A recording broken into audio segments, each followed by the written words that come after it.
Hey everyone, welcome to the next part in my ongoing Piano Questions Answered series. In today's tutorial we're going to be digging deep down into some music theory as I try to answer a question from Peter about key changes.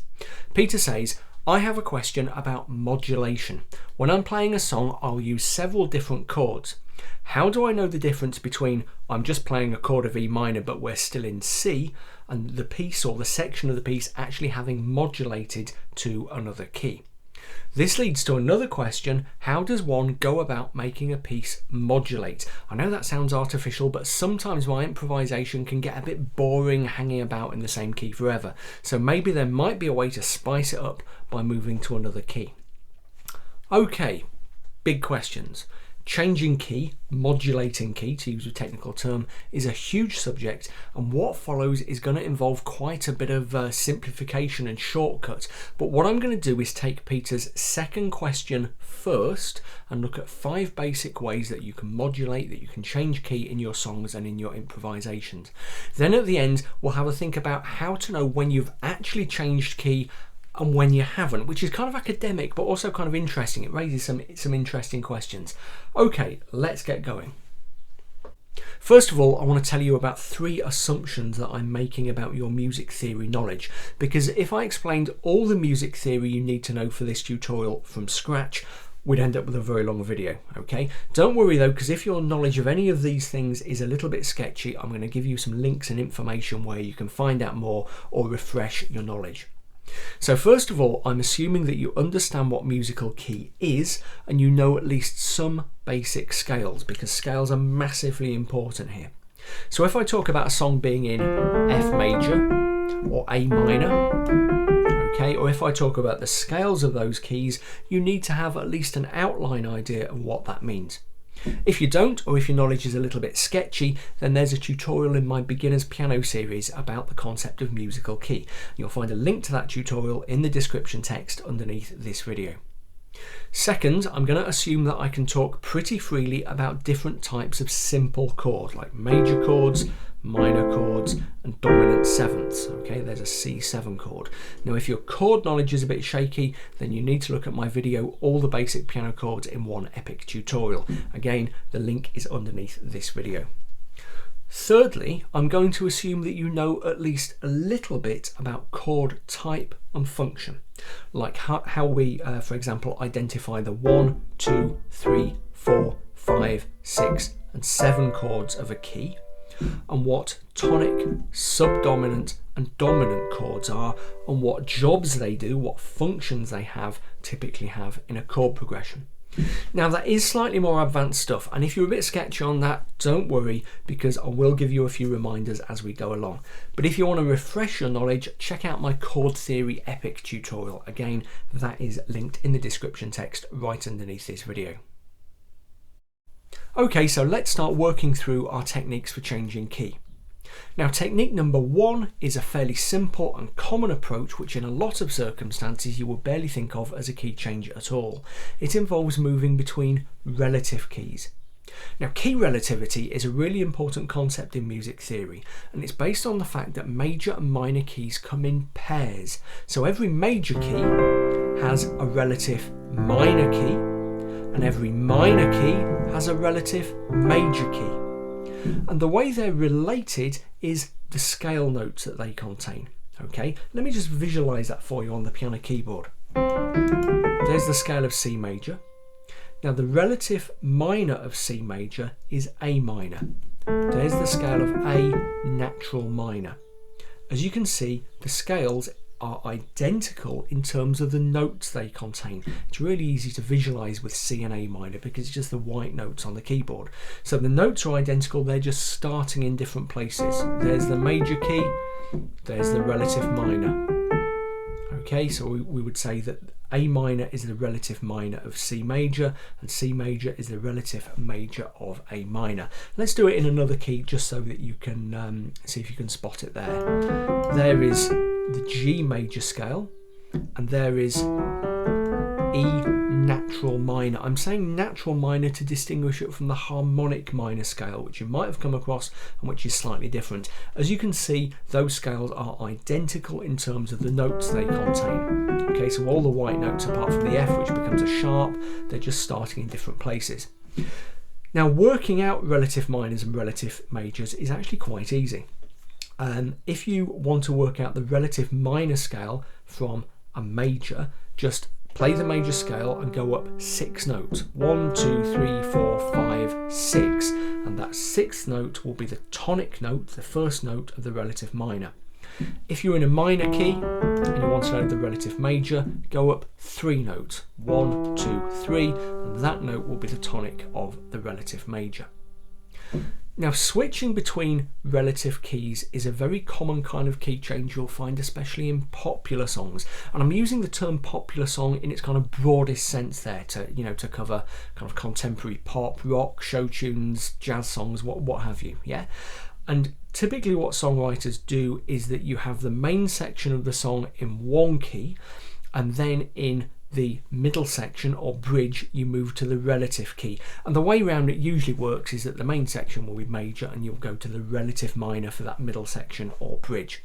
So you might have a song in the key of G major, and this is the progression for the main section, and then we get to the end of the main section and then go to the relative minor for the bridge.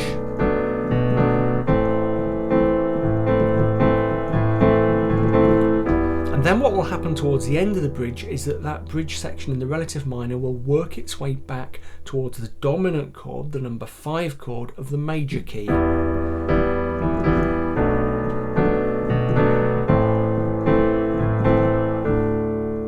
Okay, so we've found our way back to D, which is the dominant chord of the major key, E minor's relative major key, and we're back to the home key of G. Okay.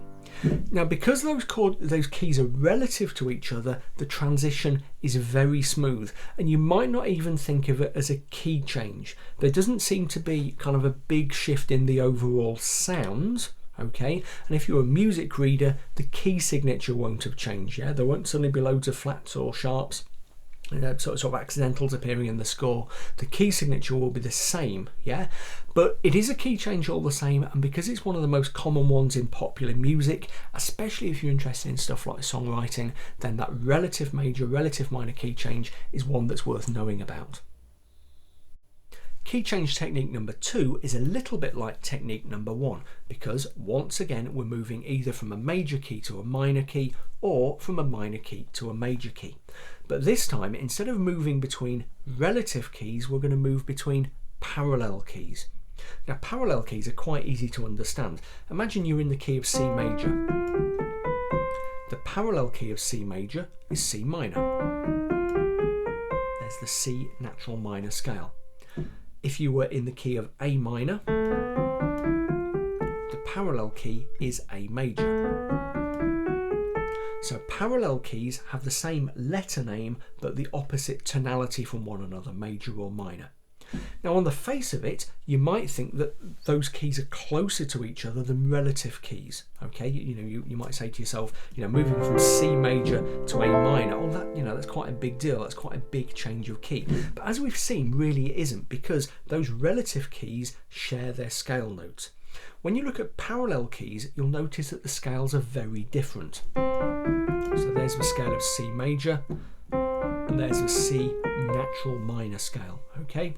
As you can see, that natural minor scale there has got 3 flats in it that aren't there in the major scale. If we were notating a piece of music that had a key change from C major to C minor, we would probably have to change the key signature from the C major key signature, which has no sharps or flats in it, to the C minor key signature, which has 3 flats in it. So those keys are very, very different, and a change between parallel keys is much more noticeable than a change between relative keys. But despite those differences, moving between parallel keys is actually pretty easy, because all we have to do is exploit the fact that the same dominant chord, the same number 5 chord, will work for both keys. So if we're in C major, the dominant chord, the chord built off the 5th degree of the scale, is the chord of G, or we might use a dominant 7th, we might use a G7 chord, and that resolves us really well back to the tonic chord to C. But the same thing works in the key of C minor. That G7 chord, or that G chord, will resolve really neatly back to the C minor chord, the tonic chord. That major dominant chord isn't naturally occurring in the minor key, okay, because that's the natural minor scale, and we've got that B flat there. So the natural number 5 chord is that one. But composers and songwriters, when they're writing in minor keys, often go into the harmonic minor scale, okay, which has that sharpened 7th, which gives you access, in the case of C minor, to that note B, which allows you to build that note, that G chord, that good major 5 chord, which resolves us back to the C minor. The upshot of all that is, if we are playing a song in a particular key and we want to move to the parallel key, we just need to hinge it all off the dominant. So let's say we're playing a key in the song of C, playing a song in the key of C major.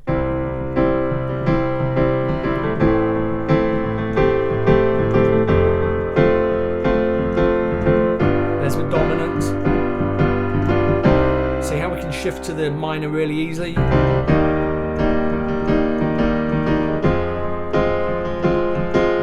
Back to the dominant, back to the major.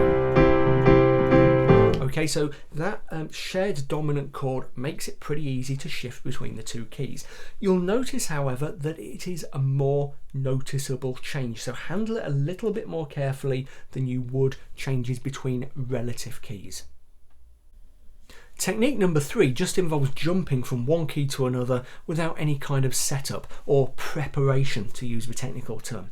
It works best with keys that are quite close together and which are also of the same tonality, major or minor. To be honest, it's usually done with major keys. It's quite a common technique and you hear it quite a lot in pop music. A really famous example is towards the end of Whitney Houston's version of I Will Always Love You, where she's singing the song in A major and she gets to the end of a verse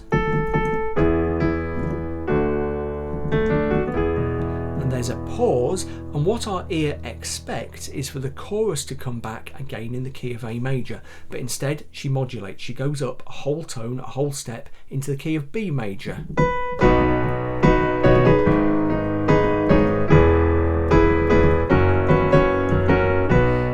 It's a really bold, really striking key change, and the effect of it is to give the song a real lift. It kind of saves it from becoming repetitive as the chorus comes back over and over towards the end of the song. So what Whitney did there was move up a whole step, a whole tone, but you don't even have to go quite that far. One kind of one key change that is common to the point of being cliched, but is really good fun, is just to move up a semitone, a half step. Say you're working on a chord progression in the key of C major.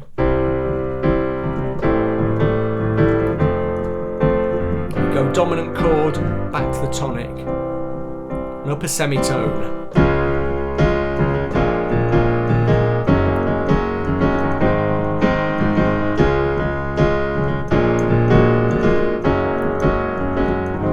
Okay, can you hear how just by moving from C major to D flat major, or C sharp major, call it what you like, we've just given that song that little extra push that stops it becoming tired. As I say, it's a bit of a cliche. I call it the Disney key change because it's so common in that kind of you know, the kind of song that you get in Disney movies. But it's really handy just for giving that extra kind of emotional push towards the end of a song. Okay, so be careful with it. Don't use it too much, but do play around because it's quite a fun one. The fourth technique you can play around with is to use the circle of fifths. Now this can be a bit of a blunt instrument, but it's also an effective way of getting to distant keys quite quickly, and it can sound pretty good in styles like jazz and blues. Now the circle of fifths, as you may know, is a phenomenon that's based on the fact that chords have a habit of resolving downwards onto a chord a fifth below them. Okay, so if you have the chord of G, that wants to resolve down to a chord of C, okay, which is 5 scale notes, a fifth below it. C wants to resolve down onto F. F wants to resolve down to B flat, 5 notes of the F scale below it. Okay, B flat wants to resolve to E flat, and we can keep going round and round and round until we get back to C. That's the circle of fifths. Now usually if you're locked into a particular key like C major, then only the dominant chord of that key, the fifth chord of the key, will have that strong resolving effect back to the tonic. Okay, but you can override that by adding a minor seventh to any major chord and forcing it into a strong resolve onto the chord a fifth below it. So if we're in the key of C, that's our tonic chord, but if we make it a C7, suddenly it resolves very nicely down into the key of F. Okay, and we can sit on that as an F key change. But we can keep going down the circle, so we could go C, C7, F, F7, B flat 7, and we found our way from the key of C through the circle of fifths down to the key of E flat. We could even go to a minor key, okay? C, C7, F, F7, B flat 7, E minor, okay? A little bit more startling, okay? But we've still managed to prepare that key change using the circle of fifths. As I said, just using the straightforward circle of fifths to change key is a little bit of a blunt instrument. It can sound a bit crude, but depending on the genre you're playing in, it can also sound pretty cool. It can work quite well. If you know a little bit about the use of secondary dominants, which are explained in that chord theory tutorial I mentioned that's linked below, this is a very kind of closely related area of music theory. Just to introduce a little bit of technical terminology here, when we use that circle of fifths there to get from C major to E flat major, you could say that we were using the intermediate chords in the circle of fifths to prepare the key change, okay? So preparing a key change, preparation, is a term that you hear a lot when, you will hear a lot when you dive into modulation in a little bit more detail.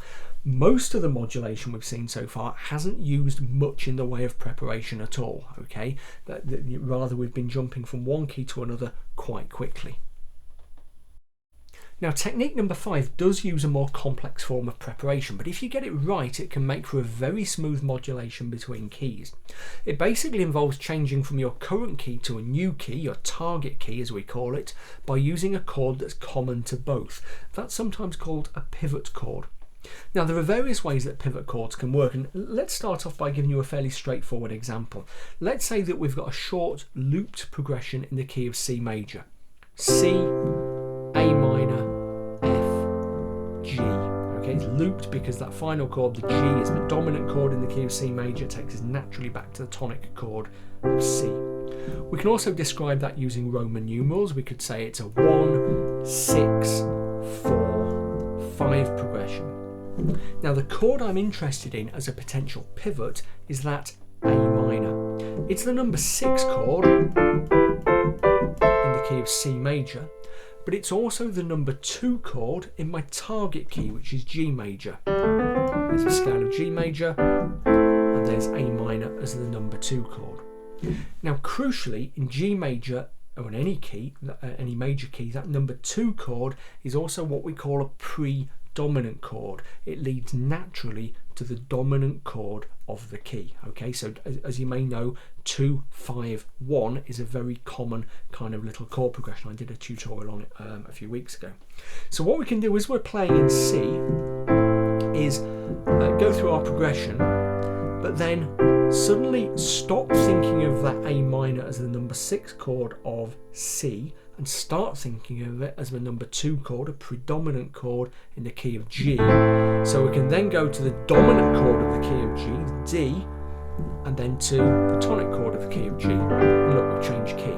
Okay, so C, A minor, F, G, C, A minor, D, G.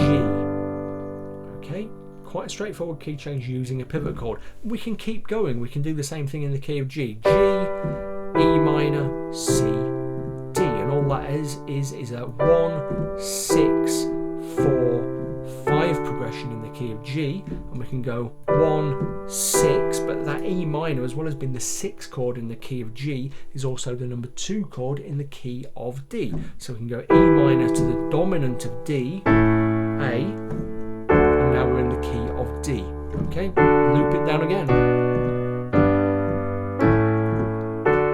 1, 6, 4, 5, 1, 6, but now it's a 2 chord. Let's say it's the 2. Well, it is the 2 chord of A major. Let's go to the dominant of A major, there we're in A major. And you see, by using a series of pivot chords, we've found our way from C major to A major. Once you start exploring pivot chords, you'll find there are quite a few things you can do. Now, in the example I was just using, we were using a common chord, a straightforward minor chord as our pivot chord. But if you alter your pivot chord, maybe by dropping or raising one of the notes a semitone a half step, you can do different things altogether. So here's our C progression. Here's our pivot chord, but let's alter it by flattening the fifth. Okay, and that can take me quite nicely to the key of E major. Okay, especially if I drop down to the F sharp in the bass and I'm effectively creating there the chord of F sharp diminished 7 to E major. Yeah, let's try it again. Let's do something different. Here's our C chord progression. Here we come to the pivot chord. This time let's flatten the A. And I create that kind of A flat augmented chord, and that could lead me to A major. Or it could, where else can it take me? Here we go, let's see. It could take me to C sharp minor quite nicely as well. It's all just a case of taking one of the chords in the progression other than the tonic or dominant and thinking, what other key could this chord belong to? Maybe if I altered it, maybe if I didn't. And then playing around with it to see what keys you can land in. Yeah, it's much easier to work this kind of thing out by sitting down at the piano keyboard and using your ears rather than trying to learn a ton of theory and which chords lead to which keys and so on and so forth. So sit down at the piano keyboard and just play around with some of these things. Okay, so hopefully those techniques will at least get you going. As I've said, they're very far from the final word on modulation, which is a huge subject, but maybe enough just to get you thinking as you sit down at the piano keyboard and start playing around with your own key changes. So we've kind of looked at the second part of Peter's question, how do I change key? We haven't really thought yet about the first part, which is how do I know if I've changed key or not? Because sometimes it can be ambiguous. Just have a listen to this progression.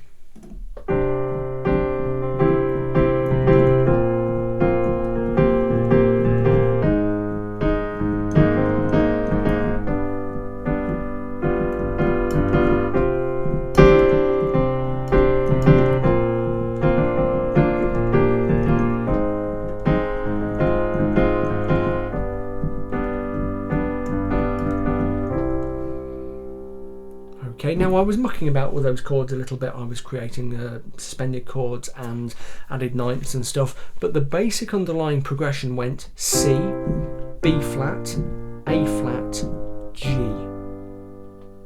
Okay, that raises a question. I seem to be in the key of C major because my first chord is C and I go out to the dominant chord of C. Okay, so in some ways it's a little bit like our 1, 6, 4, 5 progression. Okay, I'm starting on the tonic, I'm going to the dominant and back to the tonic. But between the tonic and dominant, we go down to B flat, which isn't diatonic to the key of C, and then to A flat, which isn't diatonic to the key of C. Okay, so and then there's this semitone shift back down to G, the diatonic dominant. Now you could argue that with each of those chords the key has temporarily changed, at least once and probably twice. First to B major, then to a B flat major, then to A flat major, and then returning to the original key with that G chord. That kind of non-diatonic shifting around is fairly common, yeah, and sometimes you get very, very closely related jumps like that, especially in stuff that's been written by guitarists, because they can make that kind of jump very easily just by moving up and down the fretboard using bar chords. Okay, so how do we answer the question there, have we changed key? Well, in some ways, technically the answer is yes, we kind of have changed key, but in practical terms, we haven't. To answer Peter's question, how do I know I'm still in the original key? What we have to do is think about the tonal center. Okay, the C, that C is the tonic, the major tonality. And has that shifted in a way that is final? No, it hasn't, not really. Okay, if we had used those flat chords to go off somewhere completely different, like maybe into the key of E flat, then we would say it's a key change. But even though we've got those non-diatonic chords,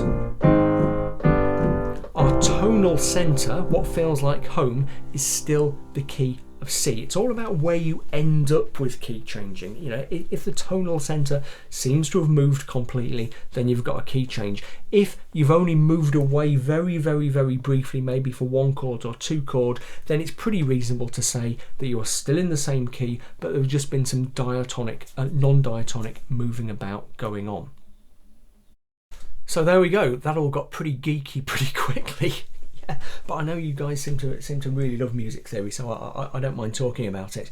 That's it for another Piano Questions Answered tutorial. Don't forget, if you like these tutorials, please do subscribe to my channel. Please do check out my Facebook and Twitter pages. Please do check out my Patreon crowdfunding campaign, patreon.com/Bill Hilton, where you can support me to the tune of $1 or $2 per tutorial or whatever. It all makes a difference. And remember also, please do check out my books, especially How to Really Play the Piano, the Stuff Your Teacher Never Taught You, which will help you with all this stuff on chords and things like that. You know, if you're just getting to grips with this kind of improvisatory way of playing the piano, then How to Really Play the Piano will help. You do need to be able to read a little bit of basic piano music to use it, but nothing to a very high standard. If you've worked through my beginner's piano course, you will have no problem with it at all. With the Piano Questions Answered, if you have any questions, send them my way. I've already had some great ones. I've got a bit of a backlog. I've got several of these to make, but I'm really enjoying making them. And it's good to make stuff that I know is kind of answering questions that you guys have, if you know what I mean, rather than just trying to come up with ideas for myself. So there we go. Comments or questions in the comments thread. I will try to answer them, and I will see you next time.